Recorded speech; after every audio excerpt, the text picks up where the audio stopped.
নীল মাধব হে নবারে মিনতি নীল प्रभु श्री नीलमाधव जोठी त्रिमूर्तिर समाहार नील अर्थात श्री जगन्नाथ महाप्रभु, माँ अर्थात माँ सुभद्रा देवी, धब अर्थात श्री बलभद्र। प्रभु श्री नीलमाधव जो पहाड़ रे विजय करछंती से पहाड़र नाम होची ब्रह्माद्रि।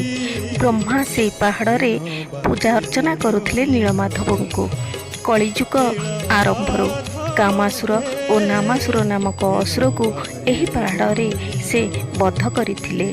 एही पहाड़ रे कंटेई कोलीर गछ परिपूर्ण होइथिबारु एहार नाम कंटिलो। एही मंदिर चतुर्पार्श्वरे तीनोटी नदी बही जाइछि, कुआरिया, कुसुमी और महानदी।